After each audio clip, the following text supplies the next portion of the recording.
Pickman's Model by H.P. Lovecraft.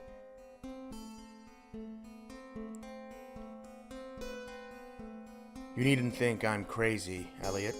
Plenty of others have queerer prejudices than this. Why don't you laugh at Oliver's grandfather who won't ride in a motor? If I don't like that damned subway, it's my own business. And we got here more quickly anyhow in the taxi. We'd have had to walk up the hill from Park Street if we'd taken the car. I know I'm more nervous than I was when you saw me last year, but you don't need to hold a clinic over it. There's plenty of reason, God knows. I fancy I'm lucky to be sane at all. Why the third degree? You didn't used to be so inquisitive.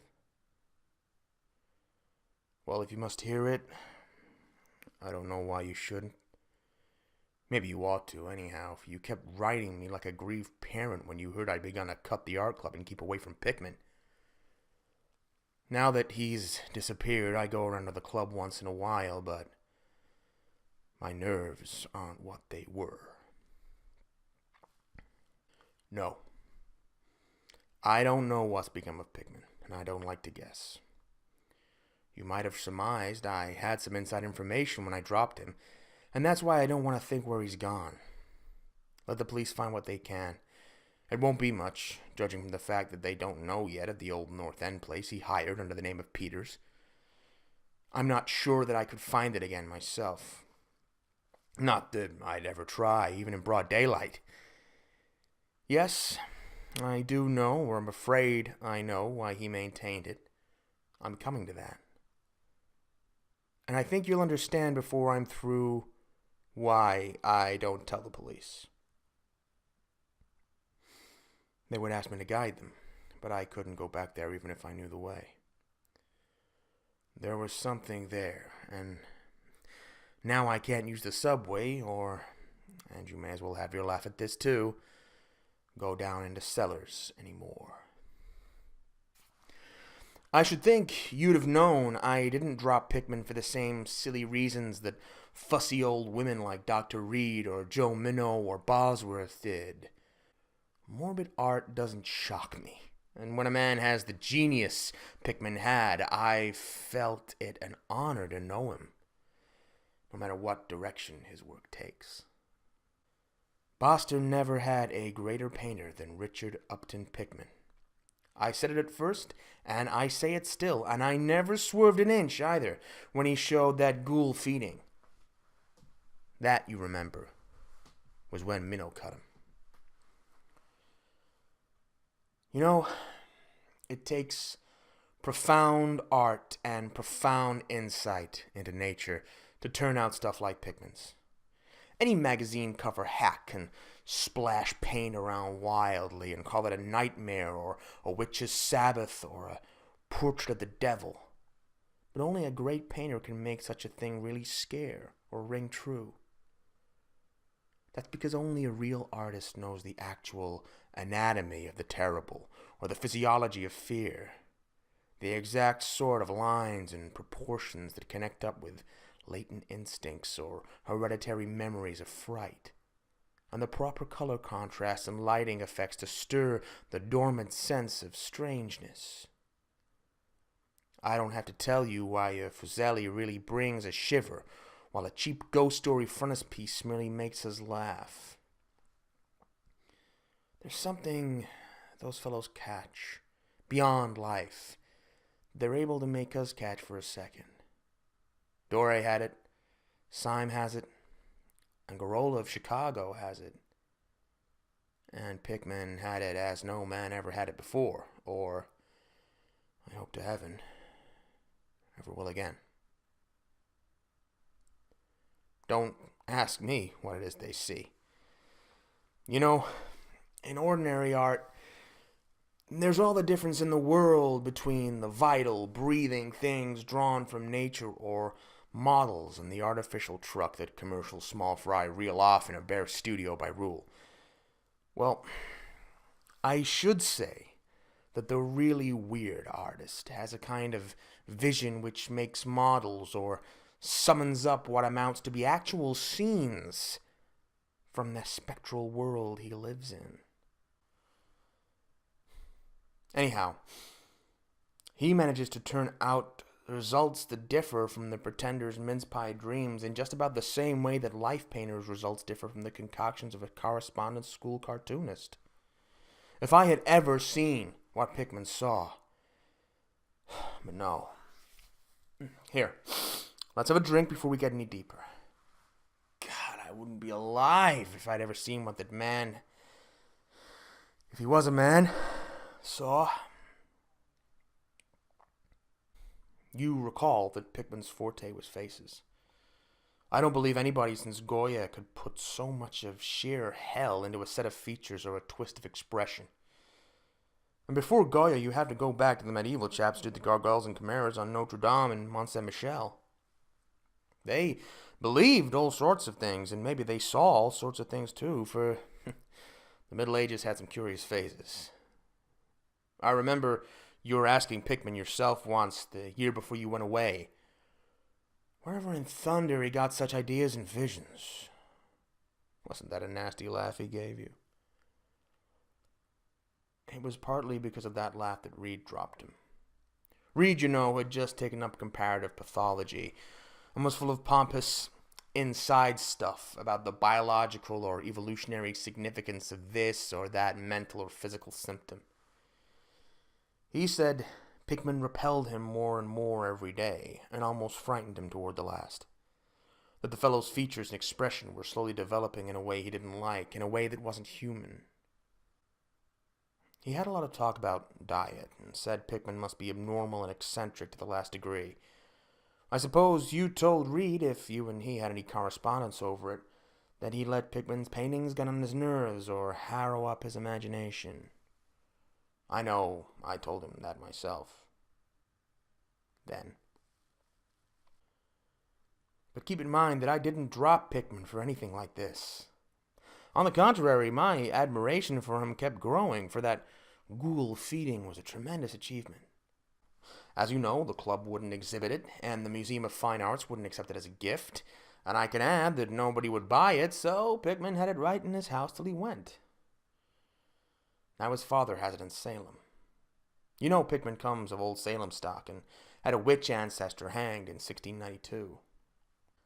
I got into the habit of calling on Pickman quite often, especially after I began making notes for a monograph on weird art. Probably it was his work which put the idea into my head, and anyhow, I found him a mine of data and suggestions when I came to develop it. He showed me all the paintings and drawings he had about, including some pen and ink sketches that would, I verily believe, have got him kicked out of the club if many of the members had seen them. Before long, I was nearly a devotee, and would listen for hours like a schoolboy to art theories and philosophic speculations wild enough to qualify him for the Danvers Asylum. My hero worship, coupled with the fact that people generally were commencing to have less and less to do with him, made him get very confidential with me. And one evening he hinted that if I were fairly close-mouthed and none too squeamish, he might show me something rather unusual. Something a bit stronger than anything he had in the house. You know, he said, there are things that won't do for Newbury Street. Things that are out of place here and that can't be conceived here anyhow. It's my business to catch the overtones of the soul, and you won't find those in a parvenu set of artificial streets on made land. Back Bay isn't Boston. It isn't anything yet, because it's had no time to pick up memories and attract local spirits. If there are any ghosts here, they're the tame ghosts of a salt marsh in a shallow cove, and I want human ghosts. The ghosts of beings highly organized enough to have looked on hell and known the meaning of what they saw. The place for an artist to live is the North End. If any aesthete was sincere, he'd put up with the slums for the sake of the mass traditions. God, man, don't you realize that places like that weren't merely made, but actually grew? Generation after generation lived and felt and died there, and in days when people weren't afraid to live and feel and die. Don't you know there was a mill on Copp's Hill in 1632? And that half the present streets were laid out by 1650?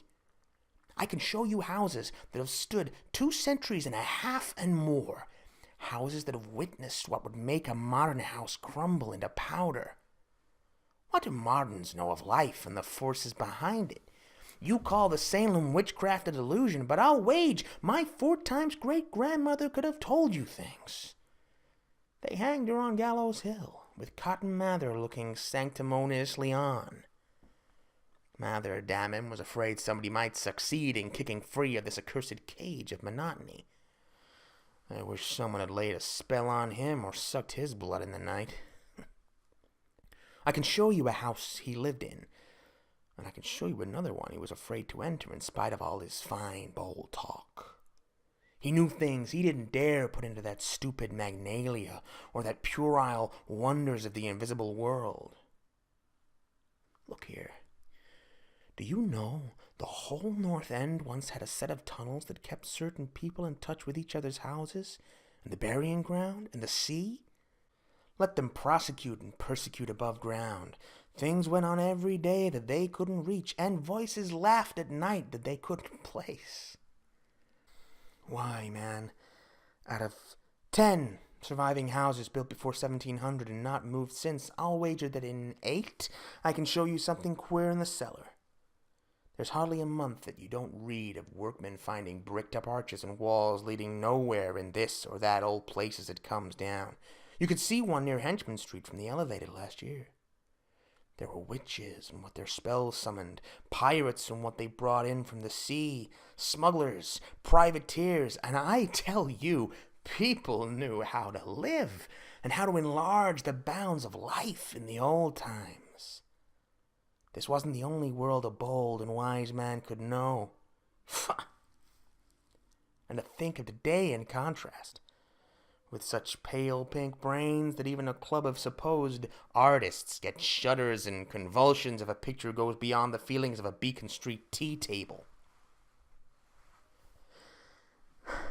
The only saving grace of the present is that it's too damned stupid to question the past very closely. What do maps and records and guidebooks really tell of the North End? Bah! At a guess, I'll guarantee to lead you to 30 or 40 alleys and networks of alleys north of Prince Street that aren't suspected by 10 living beings outside of the foreigners that swarm them. And what do these Dagos know of their meaning? No, Thurber. These ancient places are dreaming gorgeously and overflowing with wonder and terror and escapes from the commonplace, and yet there is not a living soul to understand or profit by them. Oh, rather, there's only one living soul, for I haven't been digging around in the past for nothing. See here, you're interested in this sort of thing. What if I told you that I've got another studio up there, where I can catch the night spirit of antique horror and paint things that I couldn't even think of in Newbury Street? Naturally, I don't tell those cursed old maids at the club with Reed, damn him, whispering even as it is that I'm some sort of monster bound down the toboggan of reverse evolution. Yes, Thurber. I decided long ago that one must paint terror as well as beauty from life. So I did some exploring in places where I had reason to know terror lives. I've got a place that I don't believe 3 living Nordic men besides myself have ever seen. It isn't so very far from the elevated as distance goes, but it's centuries away as the soul goes. I took it because of the queer old brick well in the cellar, one of the sort I told you about. The shack's almost tumbling down so that nobody else would live there, and I'd hate to tell you how little I pay for it. The windows are boarded up, but I like that all the better, since I don't want daylight for what I do. I paint in the cellar, where the inspiration is thickest, but I have other rooms furnished on the ground floor. A Sicilian owns it, and I've hired it under the name of Peters. Now, if you're game, I'll take you there tonight. I think you'd enjoy the pictures, for as I said, I've let myself go a bit there. It's no vast tour. I sometimes do it on foot, for I don't want to attract attention with a taxi in such a place. We can take the shuttle at the South Station for Battery Street, and after that the walk isn't much. Well, Elliot, there wasn't much for me to do after that harangue but to keep myself from running instead of walking for the first vacant cab we could sight. We changed to the elevated at the South Station, and about 12 o'clock had climbed down the steps of Battery Street and struck down the old waterfront past Constitution Wharf. I didn't keep track of the cross streets, and I can't tell you yet which it was we turned up, but I know it wasn't Greenough Lane. When we did turn, it was to climb through the deserted length of the oldest and dirtiest alley I ever saw in my life, with crumbling-looking gables, broken small-pane windows, and archaic chimneys that stood out half disintegrated against the moonlit sky. I don't believe there were 3 houses in sight that hadn't been standing in Cotton Mather's time. Certainly I glimpsed at least 2 with an overhang, and once I thought I saw a peaked roofline of the almost forgotten pre-gambrel type, though antiquarians tell us that there are none left in Boston. From that alley, which had a dim light, we turned to the left into an equally silent and still narrower alley with no light at all, and in a minute made what I think was an obtuse angled bend toward the right in the dark. Not long after this, Pickman produced a flashlight and revealed an antediluvian 10-paneled door that looked damnably worm-eaten. Unlocking it, he ushered me into a barren hallway with what was once splendid dark oak paneling. Simple, of course, but thrillingly suggestive of the times of Andros and Phipps and the witchcraft. Then he took me through a door on the left, lighted an oil lamp, and told me to make myself at home. Now, Elliot, I'm what the man in the street would call fairly hard-boiled. But I'll confess that what I saw on the walls of that room gave me a bad turn. They were his pictures, the ones he couldn't paint or even show in Newbury Street, and he was right when he said he had let himself go. Here, have another drink. I need one anyhow. There's no use in me trying to tell you what they were like, because the awful, the blasphemous horror, and the unbelievable loathsomeness and moral fetor came from simple touches quite beyond the power of words to classify. There was none of the exotic technique you see in Sidney Syme, none of the trans-Saturnian landscapes and lunar fungi that Clark Ashton Smith uses to freeze the blood. The backgrounds were mostly old churchyards, deep woods, cliffs by the sea, brick tunnels, ancient paneled rooms, or simple vaults of masonry. Copp's Hill Burying Ground, which could not be many blocks away from this very house, was a favorite scene. The madness and monstrosity lay in the figures in the foreground, for Pickman's morbid art was preeminently one of demonic portraiture. These figures were seldom completely human, but often approached humanity in varying degree. Most of the bodies, while roughly bipedal, had a forward slumping and a vaguely canine cast. The texture of the majority was a kind of unpleasant rubberiness. Ugh. I can see them now. Their occupations? Well, don't ask me to be too precise. They were usually feeding. I won't say on what. They were sometimes shown in groups, or in cemeteries, or underground passages, and often appeared to be in battle over their prey, or rather their treasure trove. What damnable expressiveness Pickman sometimes gave the sightless faces of this charnel booty. Occasionally the things were shown leaping through open windows at night, or squatting on the chests of sleepers, worrying at their throats. One canvas showed a ring of them baying about a hanged witch on Gallows Hill, whose dead face held a close kinship to theirs. But But don't get the idea that it was all this hideous business of theme and setting which struck me faint. I'm not a 3-year-old kid, and I'd seen much like this before. It was the faces, Elliot. Those accursed faces that leered and slavered out of the canvas with the very breath of life. By God, man, I verily believe that they were alive. That nauseous wizard had waked the fires of hell in Pickman, and his brush had been a nightmare-spawning wand. Give me that decanter, Elliot.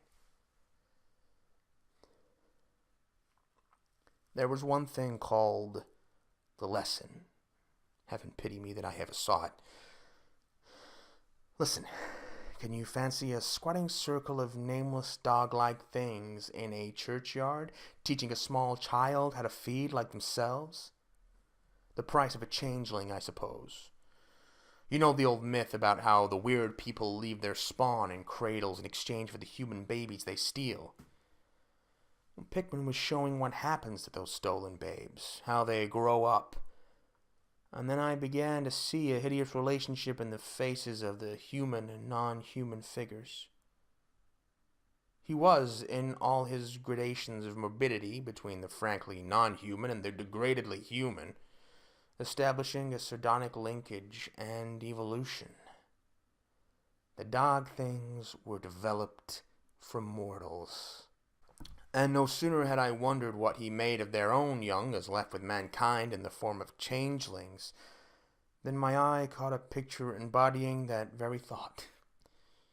It was that of an ancient Puritan interior, a heavily beamed room with lattice windows, a settle, and clumsy 17th century furniture, with the family sitting about while the father read from the scriptures. Every face but one showed nobility and reverence, but that one reflected the mockery of the pit. It was that of a young man in years, and no doubt belonged to a supposed son of that pious father. But in essence it was the kin of the unclean things. It was their changeling. And in a spirit of supreme irony, Pickman had given the features a very perceptible resemblance to his own. By this time, Pickman had lighted a lamp in an adjoining room and was politely holding open the door for me, asking me if I would care to see his modern studies. I hadn't been able to give him much of my opinions. I was too speechless with fright and loathing. But I think he fully understood and felt highly complimented. And now I want to assure you again, Elliot, that I'm no mollycoddle to scream at anything which shows a bit of departure from the usual. I'm middle-aged and decently sophisticated, and I guess you saw enough of me in France to know I'm not easily knocked out. Remember, too, that I'd just about recovered my wind and gotten used to those frightful pictures which turned colonial New England into a kind of annex of hell. Well, in spite of all this, that next room forced a real scream out of me, and I had to clutch at the doorway to keep from keeling over. The other chamber had shown a pack of ghouls and witches overrunning the world of our forefathers, but this one brought the horror right into our own daily life. God, how that man could paint. There was a study called Subway Accident, in which a flock of the vile things were clambering up from some unknown catacomb through a crack in the floor of the Boylston Street subway and attacking a crowd of people on the platform. Another showed a dance on Copp's Hill among the tombs with the background of today. Then there were any number of cellar views, with monsters creeping in through holes and rifts in the masonry and grinning as they squatted behind barrels or furnaces and waited for their first victim to descend the stairs. One disgusting canvas seemed to depict a vast cross-section of Beacon Hill, with ant-like armies of the mephitic monsters squeezing themselves through burrows that honeycombed the ground. Dances in the modern cemeteries were freely pictured, and another conception somehow shocked me more than all the rest. A scene in an unknown vault where scores of the beasts crowded about one who held a well-known Boston guidebook and was evidently reading aloud. All were pointing to a certain passage, and every face seemed so distorted with epileptic and reverberant laughter that I almost thought I heard the fiendish echoes. The title of the picture was Holmes, Lowell, and Longfellow Lie Buried in Mount Auburn. As I gradually steadied myself and got readjusted to this second room of deviltry and morbidity, I began to analyze some of the points in my sickening loathing. In the first place, I said to myself, these things repelled because of the utter inhumanity and callous cruelty they showed in Pickman. The fellow must be a relentless enemy of all mankind to take such glee in the torture of brain and flesh and the degradation of the mortal tenement. In the second place, they terrified because of their very greatness. Their art was the art that convinced. When we saw the pictures, we saw the demons themselves and were afraid of them. And the queer part was that Pickman got none of his power from the use of selectiveness or bizarrerie. Nothing was blurred, distorted, or conventionalized. Outlines were sharp and lifelike, and details were almost painfully defined. And the faces. It was not any mere artist's interpretation that we saw. It was pandemonium itself, crystal clear in stark objectivity. That was it, by heaven. The man was not a fantasist or a romanticist at all. He did not even try to give us the churning, prismatic ephemera of dreams, but coldly and sardonically reflected some stable, mechanistic, and well-established horror world, which he saw fully, brilliantly, squarely, and unfalteringly.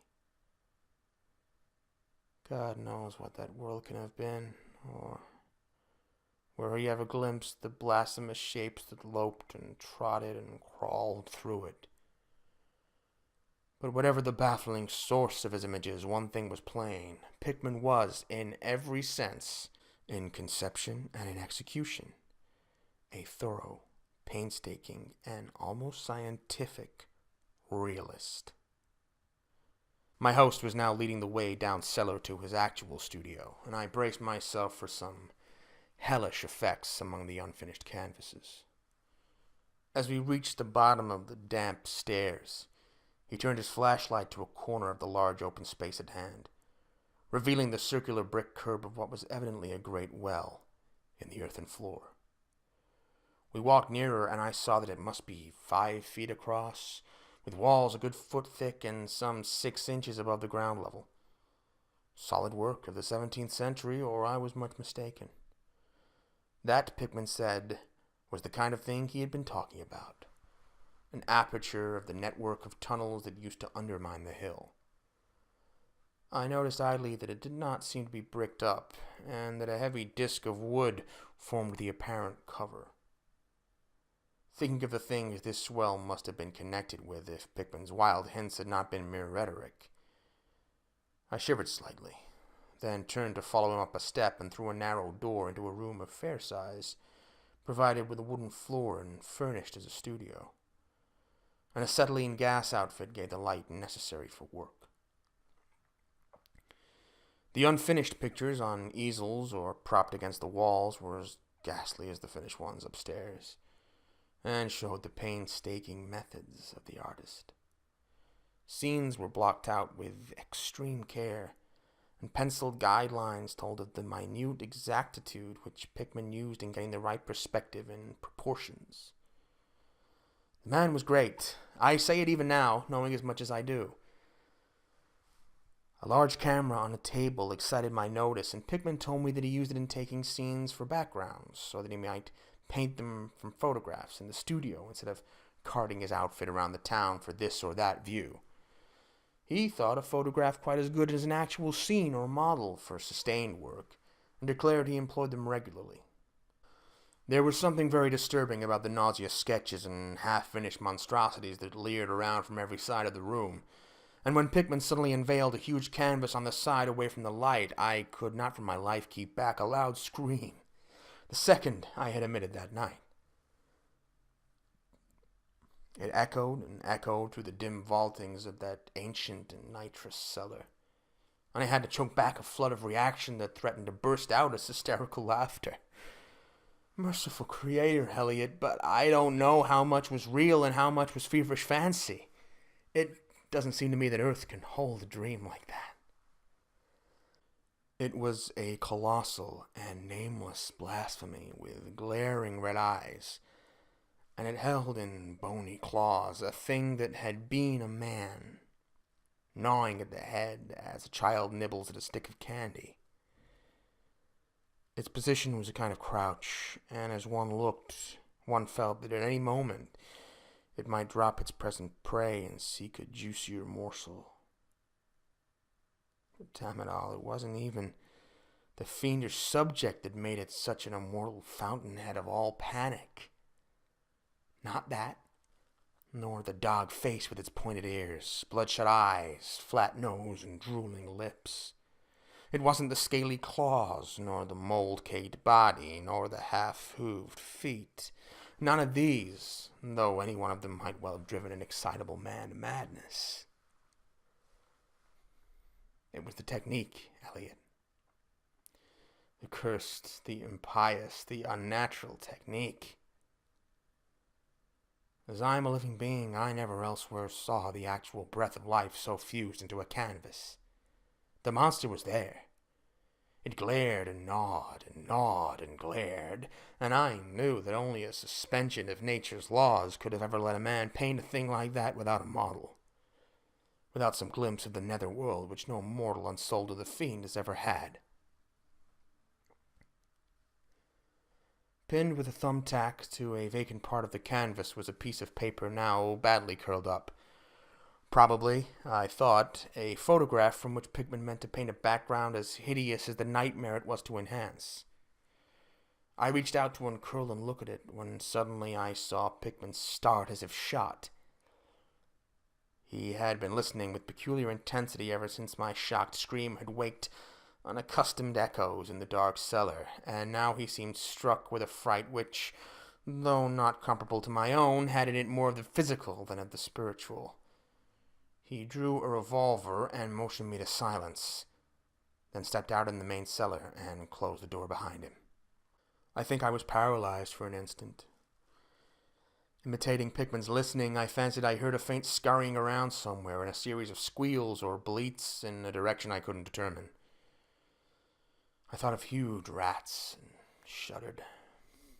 And then there came a subdued sort of clatter which somehow set me all in gooseflesh. A furtive, groping kind of clatter, though I can't attempt to convey what I mean in words. It was like heavy wood falling on stone or brick, wood on brick. What did that make me think of? It came again, and louder. There was a vibration as if the wood had fallen farther than it had fallen before. After that followed a sharp grating noise, shouted gibberish from Pickman, and the deafening discharge of all 6 chambers of a revolver, fired spectacularly, as a lion tamer might fire in the air for effect. A muffled squeal or squawk, and a thud. Then more wood and brick grating, a pause, and the opening of the door, at which I'll confess I started violently. Pickman reappeared with his smoking weapon, cursing the bloated rats that infested the ancient well. "The deuce knows what they eat, Thurber," he grinned, "for those archaic tunnels touch graveyard and witch den and sea coast. But whatever it is, they must have run short, for they were devilish anxious to get out.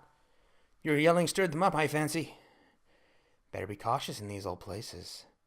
Our rodent friends are the one drawback, although I sometimes think they're a positive asset by way of atmosphere and color." Well, Elliot, that was the end of the night's adventure. Pickman had promised to show me the place, and heaven knows he'd done it. He led me out of that tangle of alleys in another direction, it seems, for when we sighted a lamppost, we were in a half-familiar street with monotonous rows of mingled tenement blocks and old houses. Charter Street, it turned out to be. But I was too flustered to notice just where we hit it. We were too late for the elevated, and we walked back downtown through Hanover Street. I remember that walk. We switched from Tremont to Beacon, and Pickman left me at the corner of Joy, where I turned off. I never spoke to him again. Why did I drop him? Don't be impatient. Wait till I ring for coffee. We've had enough of the other stuff, but I, for one, need something. No, it wasn't the paintings I saw in that place, though I'll swear they were enough to get him ostracized in 9/10 of the homes and clubs of Boston. And I guess you won't wonder now why I have to steer clear of subways and cellars. It was something I found in my coat the next morning. You know, the curled up paper tacked to that frightful canvas in the cellar. The thing I thought was a photograph of some scene he meant to use as a background for that monster. That last scare had come while I was trying to uncurl it, and it seems I had vacantly crumpled it into my pocket. Oh, but here's the coffee. Take it black, Elliot, if you're wise. Yes. That paper was the reason I dropped Pickman. Richard Upton Pickman. The greatest artist I have ever known. And the foulest being that ever leaped the bounds of life into the pits of myth and madness. Elliot. Old Reed was right. He wasn't strictly human.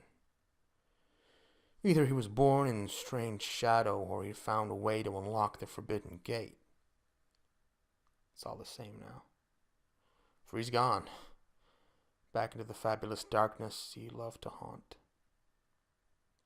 Here, let's have the chandelier going. Don't ask me to explain or even conjecture about what I burned. Don't ask me either what lay behind that mole-like scrambling Pickman was so keen to pass off as rats. There are secrets, you know, which might have come down from old Salem times. And Cotton Mather tells even stranger things. You know how damned lifelike Pickman's paintings were? How we all wondered where he got those faces. Well, that paper